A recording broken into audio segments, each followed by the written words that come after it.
Welcome to Decoding the Conflict Mindset, another exciting episode with thought leaders who bring inspirational and insightful perspectives to the field of people in conflict. Today's guest speaker, Ange MacCabe, talks to us about the impact of conflict and what gets in the way of employee engagement for leaders in the workplace. Ange has a unique background, much like myself, in the sense that she has a behavioral health perspective. And she shifted that about 10 years ago because she found that many of her leaders, her clients, were leaders in organizations faced with tremendous employee challenges and were oftentimes at a loss for just how to deal with those more effectively. And so she took her background and, as a performance coach, a facilitator, an assessor of the DISC and EIQ, as well as a human resources practitioner, put all that together in order to come up with an approach called Insperity for how she helps leaders navigate through these complex and layers of leading employees.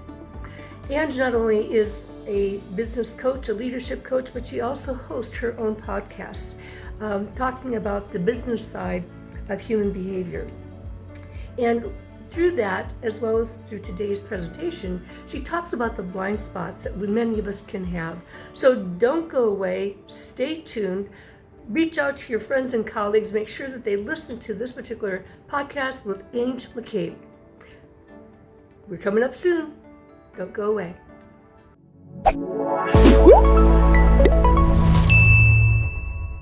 Well, welcome to Decoding the Conflict Mindset.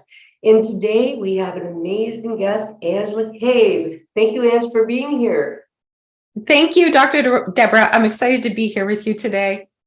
Well, wonderful. I just realized we have similar colors. You're correct. It wasn't planned either. It was not planned by any means, absolutely. So, but again, for our viewers and listeners, I'm Dr. Deborah Dupree of the Mindset Doc, host of Decoding the Conflict Mindset. And today I'm so excited and thrilled to bring to you Ange, because what we're going to do is dive deeper into the whole arena of emotional intelligence. And particularly, how does EQ lend itself to conflict resolution? Something we all need to know, something we all must know in order to live our lives happier, peacefully, and more satisfactorily. And so, and we all have a story, and so what motivates us to do what we do. And so, I'm curious to hear your story. As far as what led you into the field of dealing with emotional intelligence, and then tell us a little bit more about Intuity Performance. Yeah, fantastic. Great questions to lead us in. Thank you, Dr. Deborah. So yes, my name is Ange MacCabe. I'm the CEO and co-founder of Intuity Performance. And what led me, or a bit of my journey, Cole's Notes version, that has gotten me to where I am at today is I'm an HR practitioner by trade. And so I was afforded the opportunity to jump into HR consulting when I was young, like early 20s. So I kind of did my career a bit reverse, because oftentimes you would be in that profession for quite some time and then get into consulting. From there, I had another wonderful opportunity to build an HR department from the ground up. I was then awarded top 25 HR professionals across Canada in 2016 by HR Reporter, and then jumped into economic development, arm's length government role. And from there, I started thinking a little bit more seriously as to who do I want to be when I grow up as an HR practitioner. And being a self-proclaimed HR geek, I did a SWOT analysis on myself. And what I found that really fired me up, or my passion, was around the facilitation, the coaching side of things, combined with helping others find themselves from a leadership perspective.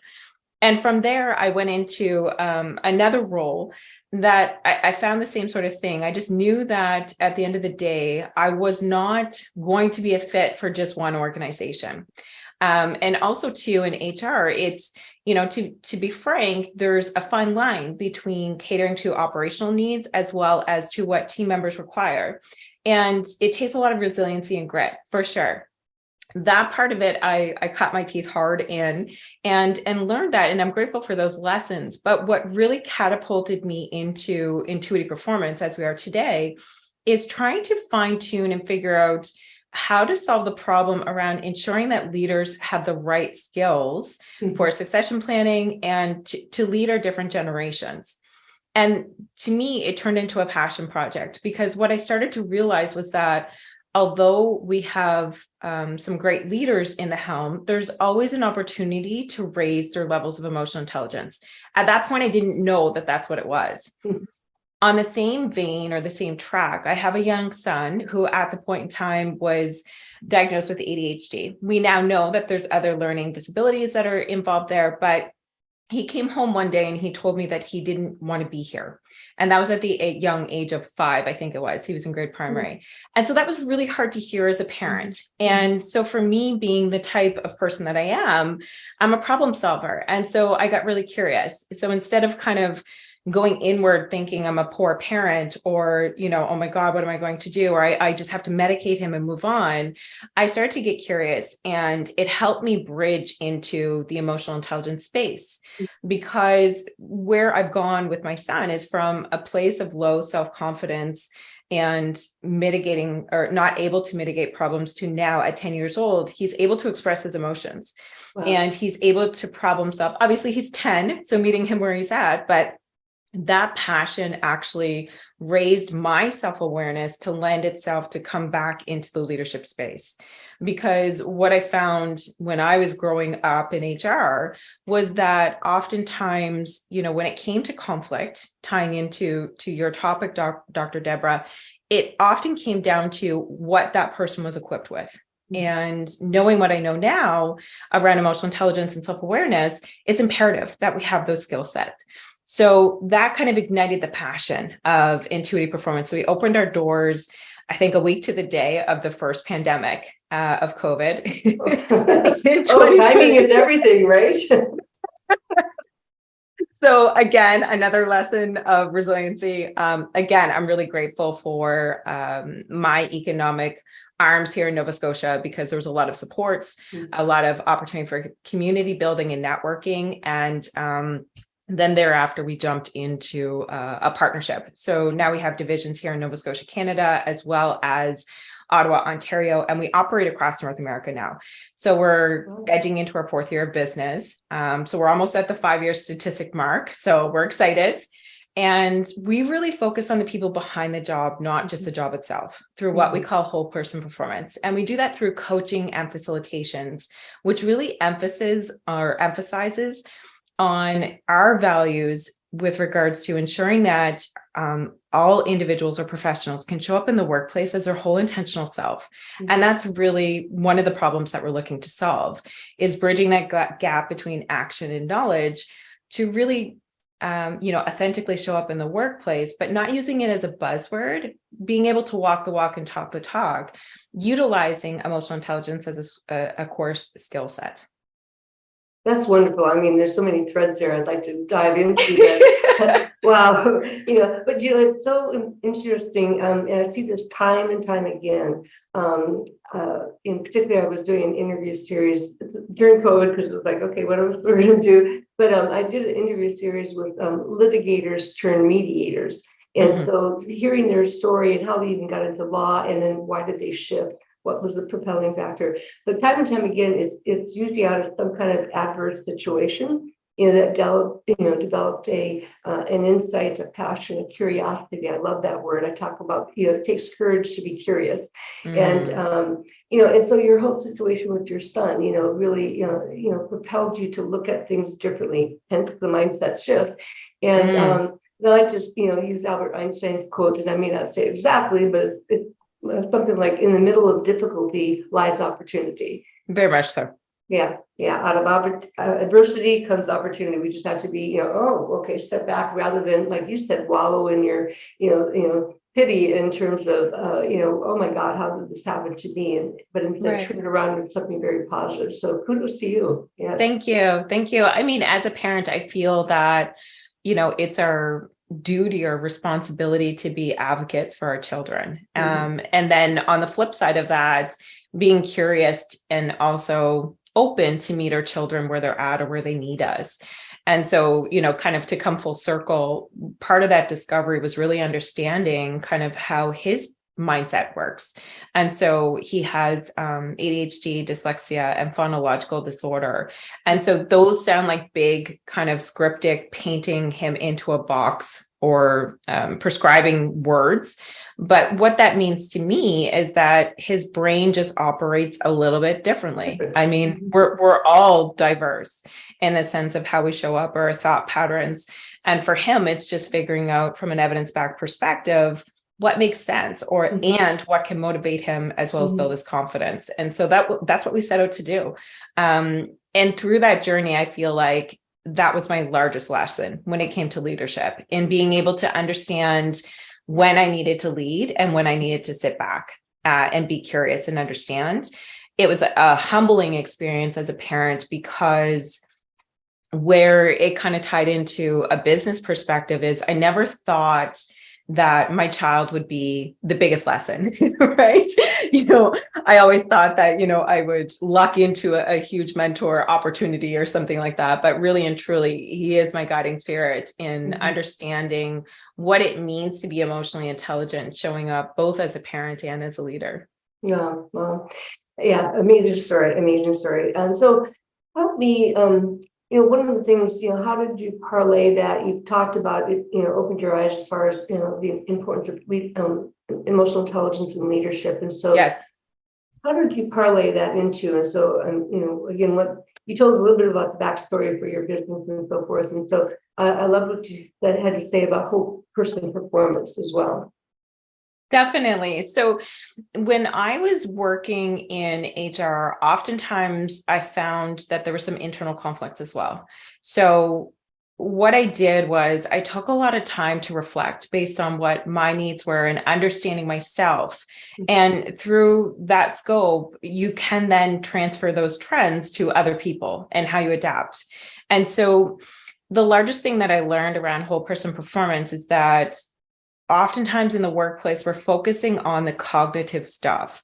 So are you organized? Can you get the job done? What can you do for us? And I'm just being blunt in the sense of an organizational perspective, when in actuality, in our backpacks or tool belts, there's so much more. So what type of adaptation do we need? What type of motivation works for us? Where are we at when it comes to resiliency and grit? What about our confidence?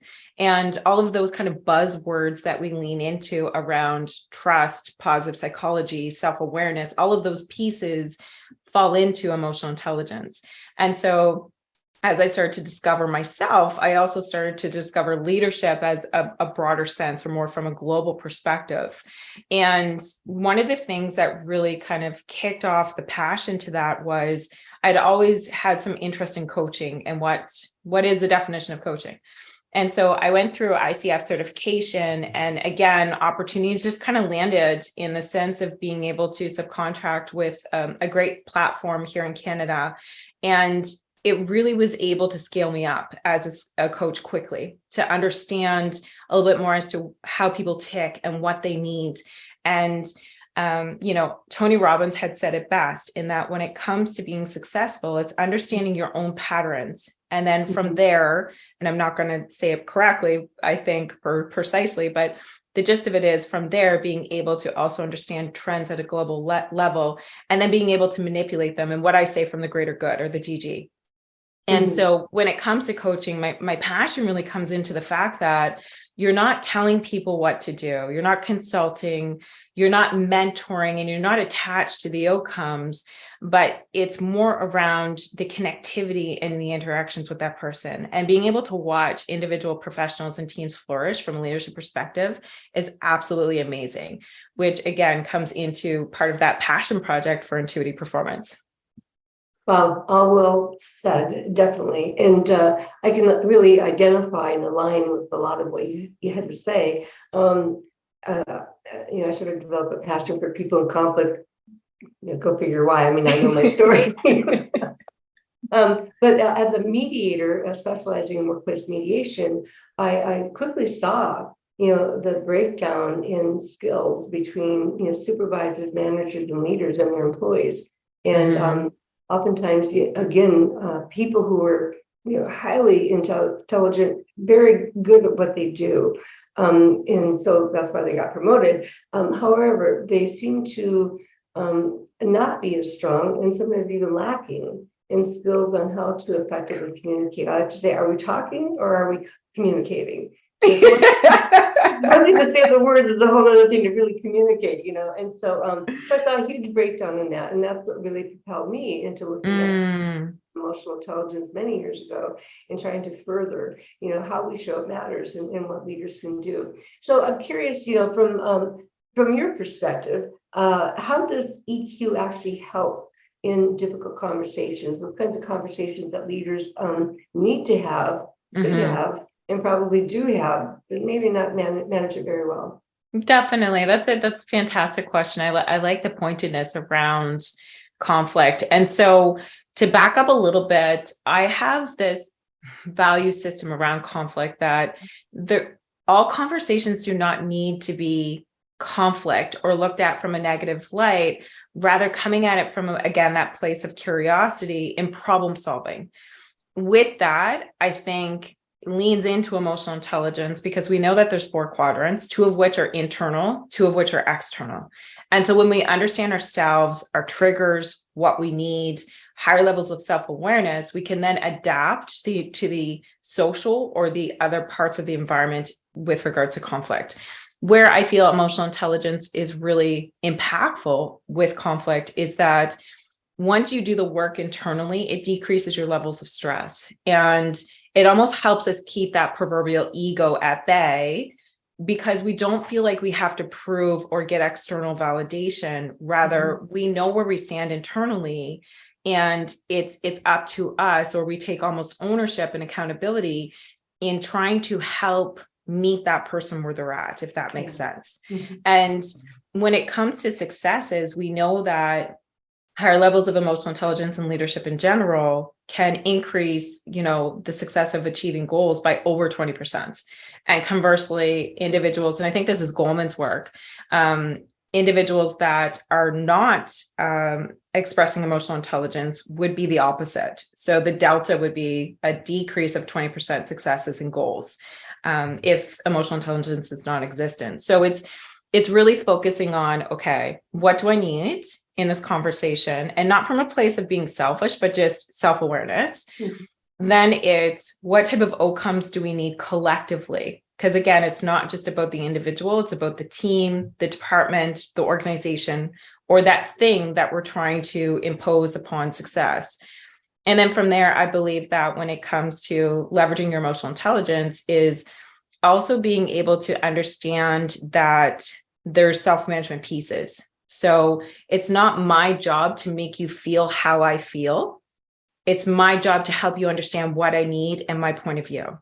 And when you look at it from that distinctive lens, I feel it really shifts mindsets in the way that we can approach conversations from a place of mediation versus conflict. Yeah, I appreciate that. Yes. Having just done a workshop last week, it was all about, understanding conflict from a different perspective, because conflict is going to develop no matter, anytime you have 2 people come together who have differences on whatever level they might be, it's how you manage it. And Definitely. so, And so it's really learning how to, like, again, I'll go back to your word curiosity. It's learning how to be curious about, why are we having this angst between us? Because we have differences, and help people build the skills and awareness to do that. I just want to acknowledge for our listeners and viewers the 4 quadrants, and I appreciate you stick to the basic 4. I know other people have expanded the model, but our brains do better when we concentrate on 2, 3, 4 things. So the 4 quadrants are self-awareness, you mentioned, self-management, you also mentioned, and then what I like to call other awareness or social awareness. Where are other people coming from? And then relationship management. And Daniel Goleman, sort of the father of EQ. And who continues to actively write, and I love what he continues to bring to the table. Yeah. So he's broken down the 4 quadrants into some subsets recently that are really powerful in terms of helping people understand, well, here's where you can further develop your skills in these areas. Yeah. And so Definitely.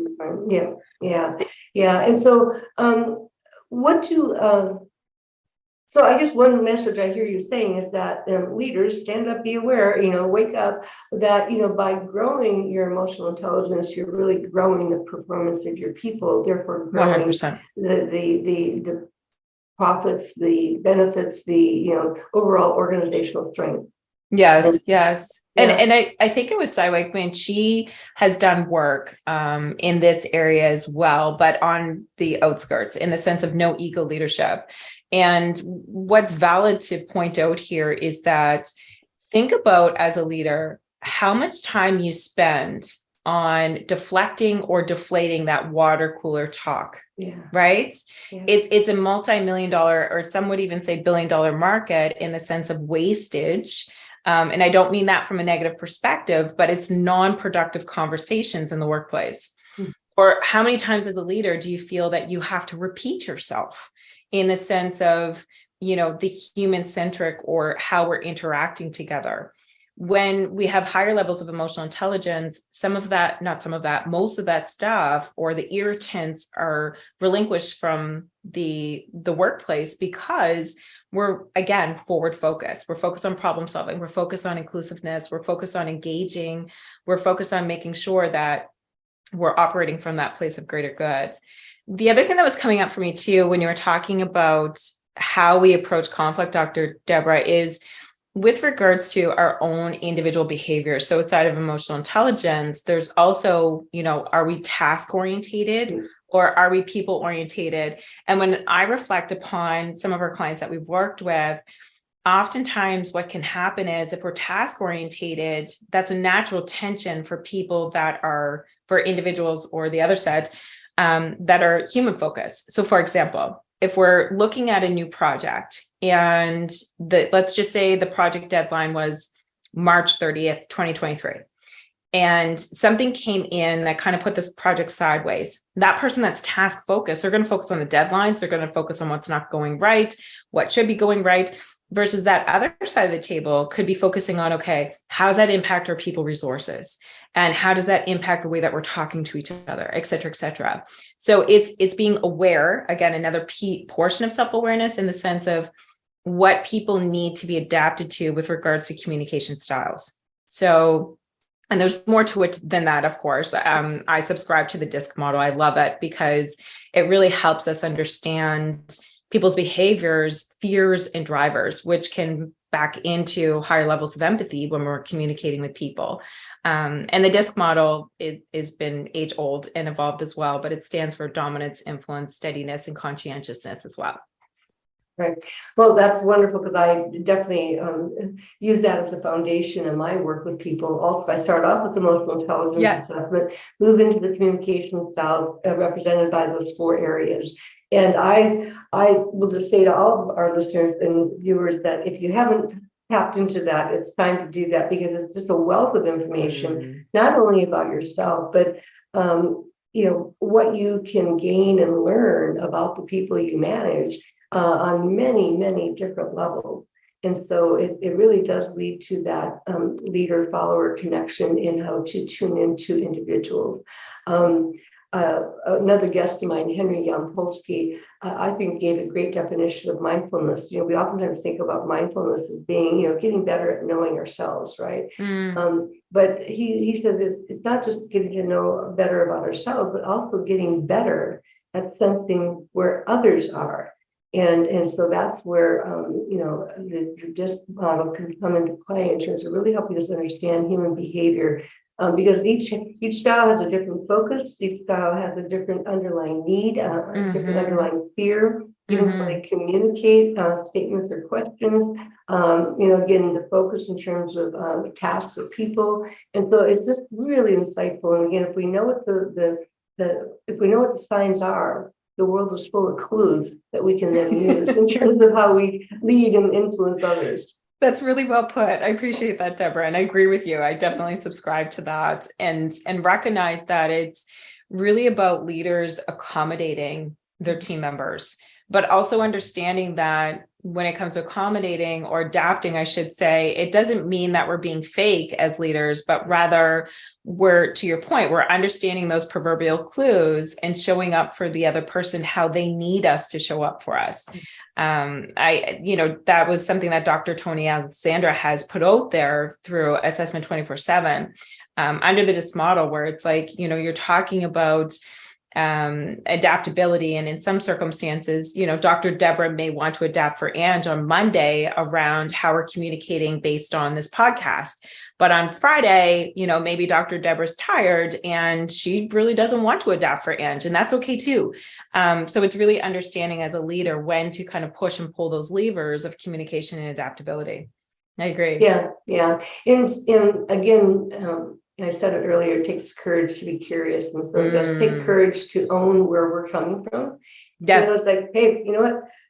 And I know we have this set up, but I'm really not on top of my game. I can go forward, or, are you open to, let's rethink this co-pattern, and so it's having that conversation. I like to talk about transforming confrontations into learning conversations. What can I learn from you? And again, that curiosity comes back into play.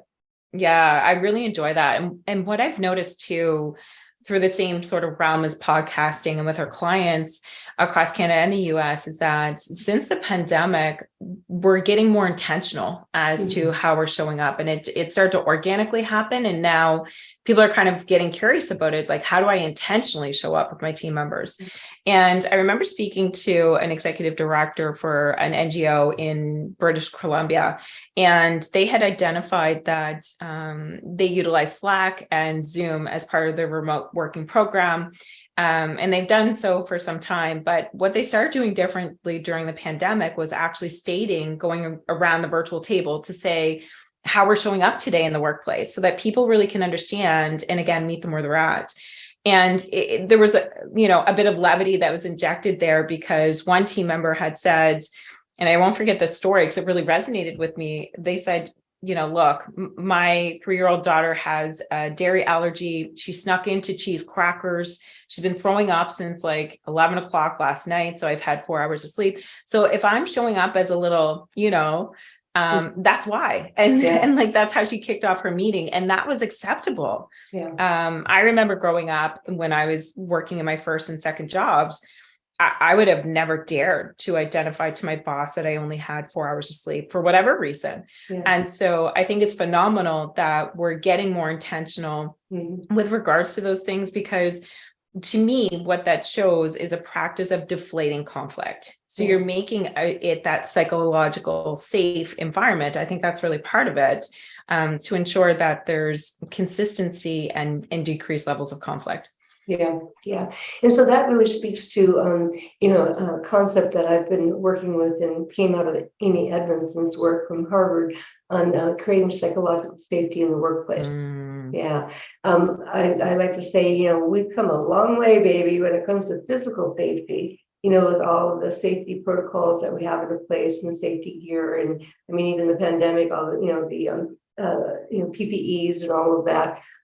Unfortunately, and again, being a workplace mediator and business partner mediator, we haven't done a lot in terms of creating that psychological safety for how people engage, whether it's business partners in a startup or entrepreneurial venture, or even a long-standing organization, or at the employee level and the employee supervisor manager level. Again, how people engage with one another can actually make work a pretty scary place.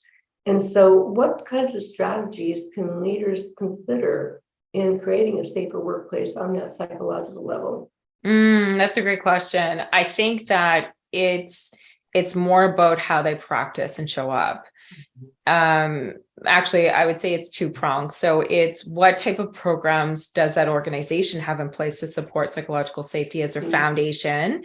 But from a leadership perspective, I believe it's things like making sure that there's an environment of trust, making sure that there's consistency for your team members, ensuring that it's that fail forward thought process, right? So we're all learning and it's a constant development, as well as ensuring that they understand their team members. So, as we move through through the pandemic side of things, it's not so much now, but in past, being uber aware and keeping our finger on the pulse as to who's comfortable coming into the workplace. It's great that we want to have 2 work days a week in the office, but what if someone has someone at home who's immunocompromised, or young children, or maybe their partner has been taken away from the workplace because of COVID, et cetera, having to travel. So being real to not overstepping the quote unquote personal boundaries, but understanding everybody's needs and being able to understand that not one size is going to fit all within the organizations. And if that's not the case, how can others participate so that they're not missing out on, engagement, promotions, et cetera. So I think there's a whole host of things that leaders need to pay attention to. And the value behind that is, ensuring that there's the level of engagement, because it costs us a minimum of 2 times. Now we're saying there's some debating 3 times that person's salary to replace them. Yes. And we also know right now it's an employee market, not an employer's market. So there's a lot of things that leaders ought to be paying attention to when it comes to the value behind creating that psychological workplace, defining it for their organization, and then following through with it. Yes. Yeah, I see many people. Well, these stats have been around for many, even back to the 90s, and that whole thing about replacing people, the figure we used to use is 150% of someone's salary is what it takes to replace, consider the recruitment and onboarding, and then the training, and getting up to speed transfer of knowledge. Yeah. Yes. But many years ago, the Department of Labor did a study as far as why do people actually leave their jobs. And so they went through exit interviews, followed up with people and so forth. And what they found was 60% of people leave their jobs because of unresolved conflict. And that unresolved conflict took on, many faces, but in terms of not feeling safe, not feeling valued, and being treated, inappropriately. And that goes back to the emotional intelligence. Now, that study has actually been not replicated, but findings from other studies, like through Gallup, have supported that high figure. People, I'm looking for, I got a better job, I got a promotion, but why do they even start looking to begin with? Exactly. Yeah. The money piece of it is a small percentile. I tend to agree with you. And having what we would call stayism surveys are really important. So it's not just about engagement and how we engage our staff, but also when things are going well, interviewing our staff as to understand why are we staying versus leaving. And I like what you're saying with regards to your stats around, 60% of team members leave organizations because of conflict. Because what that points to me is the same stat in leadership, that people quit their leaders, not their jobs. And so that really delves down to the why behind that age known, I guess, it's statistics. So I think it's really important to pay attention to ensuring that we're not just focusing on like the foosball and unlimited vacation, but rather understanding what the leaders need to be able to bring to the table, again, to ensure that there's a safe to fail environment for team members. Yeah, absolutely. I love what you had to say as far as people quitting their leaders, not their jobs. And that's true. Why do people leave good organizations? It should be the leadership within. Yeah. So what kind of blind spots do leaders tend to have when it comes to this topic of emotional intelligence and how they show up with people differently? I love this question. I get goosebumps. So in our coaching and practice in Intuity Performance, we work with a lot of leaders, executive directors, deans, co-founders, owners, et cetera. And oftentimes what happens is they'll come to us to say, hey, I want to be a better leader. Things are going well in my organization, but I want to level up. Or maybe there's some sort of goal that they're looking to co-create. And in some circumstances, they need to kind of quiet that proverbial tornado.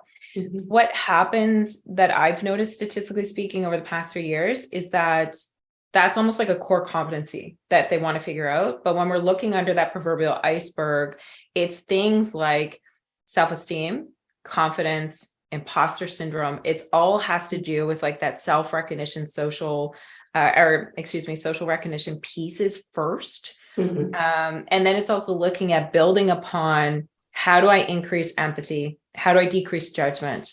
How do I increase self-awareness. So therefore I can lean into curiosity. So there's a lot of educational pieces I feel that leaders have opportunities to lean into through coaching and or facilitations. Does that answer your question? Absolutely, absolutely. I was just thinking about, we talked about, the changes that we've seen over time and certainly through the pandemic. And so I like to say today's organization, today's world demands a different type of leadership, a different type of engagement and cohesiveness. And, back in the, 80s, dating myself, early in my career, we used to laud ourselves in our credentials and our experience and, just how much we had achieved, in a documentary kind of way, level of education, certifications and so forth. And that was really important. But now as life has changed, we're finding that, it's important, but people really want to be able to connect with you. People who know and like you will do business with you. And so it's like, so that human connection has become an even greater commodity in terms of how we show up and as leaders in attracting business and attracting employees and so forth. And so it has changed. And that's where this whole notion of emotional intelligence comes into play. Definitely. And I like your question around blind spots. And as I percolate a little bit further, I'm trying to think of how to articulate this. In a lot of circumstances, when it comes to blind spots, oftentimes what's taking place from an emotional intelligence perspective is that we have to unlearn thought processes or habits, and then relearn those thought processes and or habits that we're looking to accomplish or scale up from an emotional intelligence perspective. And so when it comes to blind spots, if I can offer anybody or your listenership out there anything, is that being kind to yourself throughout this process is really important, because it's really about that 1%.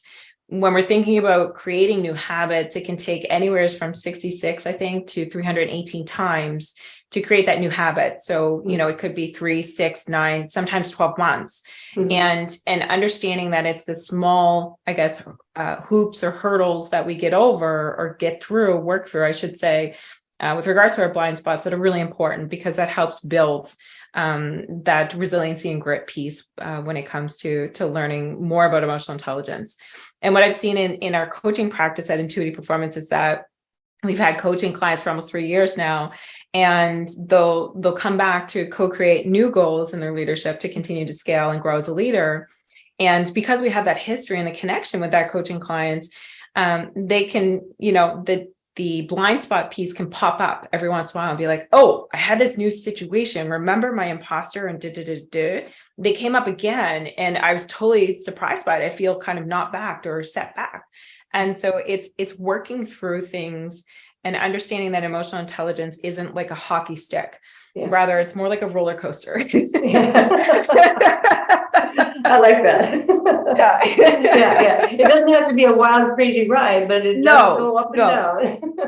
Exactly. And understanding that the peaks, not to be overzealous and to be humble and excited that there's growth, but the valleys to, again, come back to that place of what can I learn versus what's happening to me and why have I been set back. Yeah. I like to say, step back before you step forward. Yeah. Take a moment to regroup and say, okay, what's just happened here? And that's part of that emotional intelligence. And well, I hope our listenership has gained some important tidbits about, why it's so important to employ emotional intelligence for themselves. First and foremost, it all starts with me. It starts with you. What do I need to do to develop further? But then how do we apply it and influence and impact others in ways that are powerful and influential in terms of helping them maximize their performance? So, how do people get in touch with you? Yeah, thank you. That's a great question. So I'm on LinkedIn. I'm active there under Ange MacCabe, or you can find us under Intuity Performance as well on LinkedIn. Our website is www.intuityperformance.com. And you can also find me via email, info@intuityperformance.com. Great, wonderful. And I know that you have a podcast yourself called The Human Side of Business. We do, yes. So we work with leaders and other professionals in the emotional intelligence space, like yourself, Dr. Deborah. We would actually love to have you on our podcast too. So on the Human Side of Business podcast, we really focus on leadership journeys and how to offer human side of stories to ensure that we're leaning into that emotional intelligence piece and educating individuals as well as leaders as to how we can grow. Wonderful, wonderful. Well, I'm so delighted to have you on the show to further understand how to decode the conflict mindset, and certainly emotional intelligence is a pathway to follow when it comes to understanding that, and certainly the 4 communication styles too. So thank you everyone for viewing and listening and being part of this show, and we welcome you to subscribe, stay in tune, come back and visit us. We have many, many other excellent guest speakers like Ange MacCabe, who can bring a wealth of knowledge and insight from their own walks of life. And remember, we all have a story. What's yours? And how does it influence your life? Thank you again, Dr. Deborah Dupree, the Mindset Doc.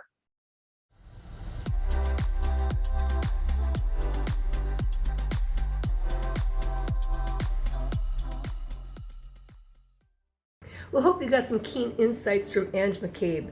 Again, combining her behavioral health background into what she learned from her clients, her leaders, from people just like you.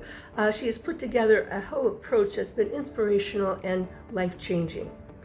Well, we have another guest speaker coming up, Lane Kennedy, and she also talks about working in the business world, particularly women in the Gen Xer generation.